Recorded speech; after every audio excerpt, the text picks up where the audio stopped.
People want conflict and they want it now.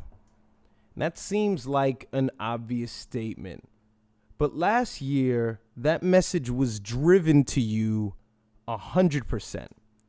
The most exciting thing that happened in rap music in 2015 was a beef between a heartthrob and a glorified mixtape rapper. That was the most exciting thing that happened in 2015. Ever since I've started YouTube, I've always made it very clear that I am a huge fan of the competitive aspect of hip-hop music. That's where I really feel, you get the meat and potatoes of hip-hop when you take two guys and they meet on the battlefield with their best stuff. Because it's naturally a combative sport. It's naturally built out of tension. It's the tension that's built within the art, and that was the escape from all the negativity in the real world in these broken down neighborhoods. As you see, people always want to make it up, to be this big, serious thing when there's a feud. But in all reality, it's within the battle where you get the true essence. It seems like a cliche thing to say, but it's very, very true.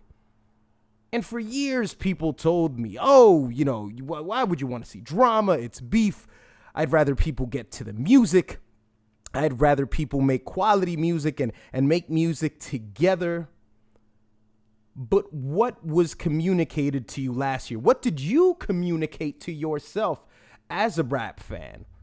Of course, To Pimp a Butterfly is, of course, another highlight of 2015. I understand that. But there was a phenomenon that was created after this. I mean, there were, you saw it went as high as ESPN. I mean, you just saw different outlets that have nothing to do with rap music that made reference to these things.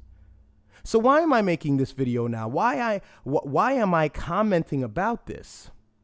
Well, it's because I think that in 2016, we're due for an even bigger feud.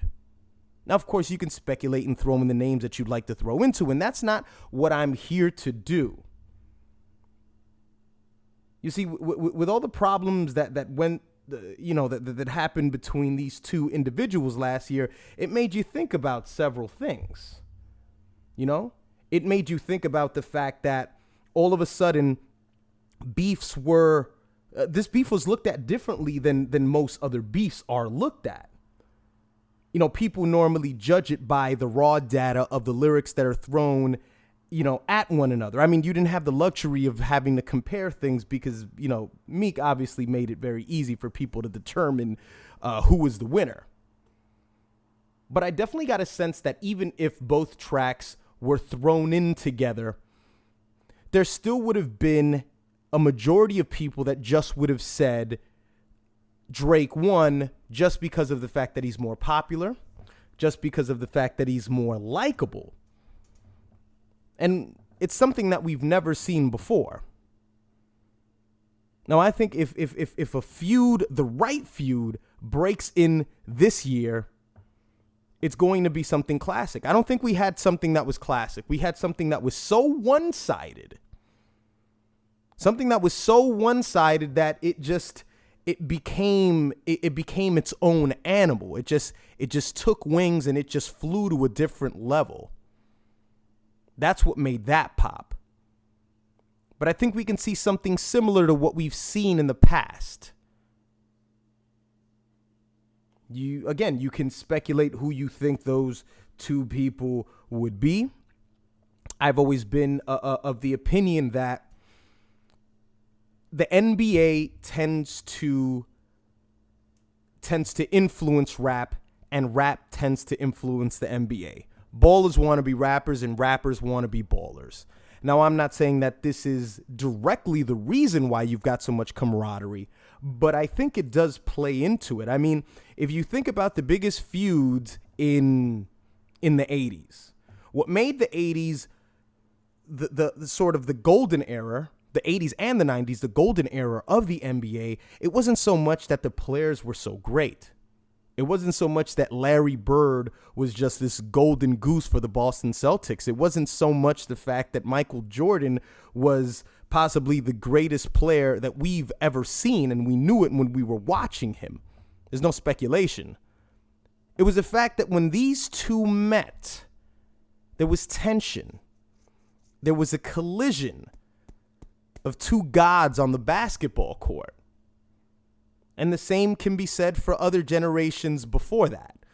Unfortunately, I'm not old enough to give you a real good assessment of those names and all that stuff, but that's besides the point.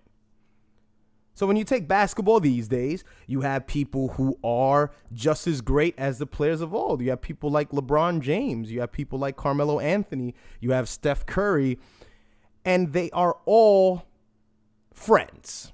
Now, it's okay to be friends off the court. I'm pretty sure a lot of these ball players, even back then, Magic and Jordan were friends off the court. But when they met on the court, it was a different story. Now, these days, on the court, everything is honky-dory. And there's got to be some sort of a reflection there. There's something that gets passed on to rap music.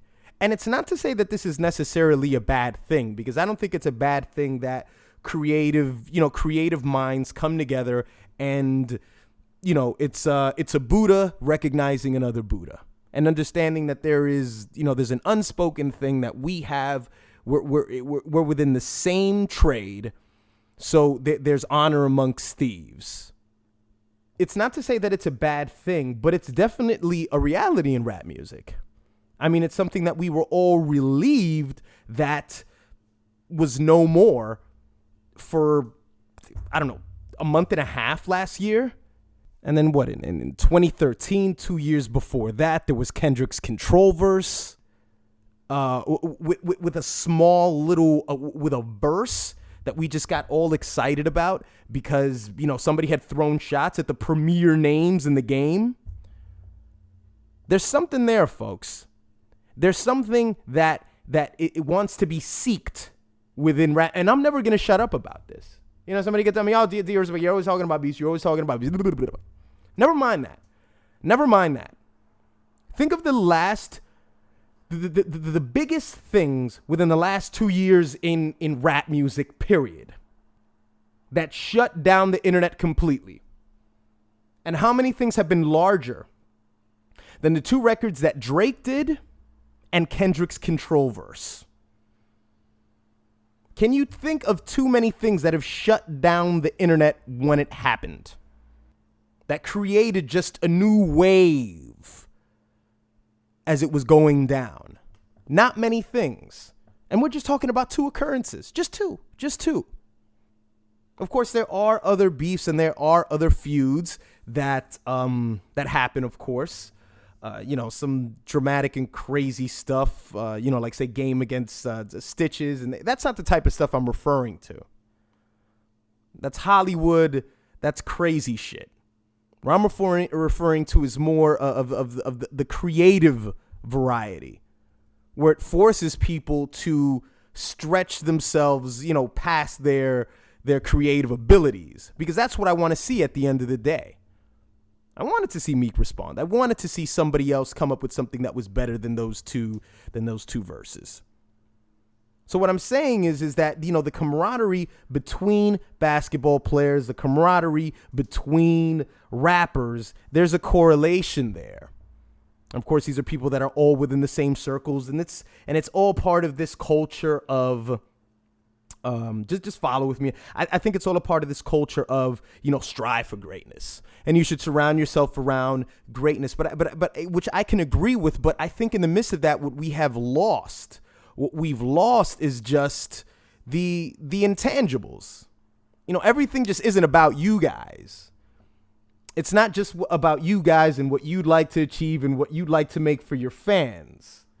There's the intangibles here, things that you just can't get a hold of, and it's that feel that you get when two guys come together and they go at one another in a very classy, in a very distinguished manner.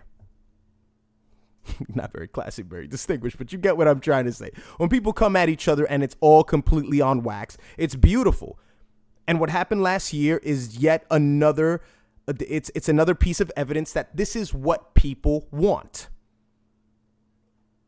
Nobody said anything about any fights. Nobody said anything about any crew members or any crazy shit happening outside of booths.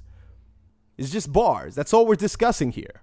I think that 2016 holds a very significant and very important piece in this beef puzzle. And I'm very anxious to see who it's going to involve. What do you guys think? Let me know if there's any beefs out there. What beefs would you guys love to see? And I don't even want to use a word like beefs. Let's not even use a word like beefs because that's sort of a bad word. You know, what battle? What battle would you guys like to hear? Who are two people who you guys think can go at it and just have it be about going at each other and nothing else? Please let me know in the comments section, and I will see you guys next time.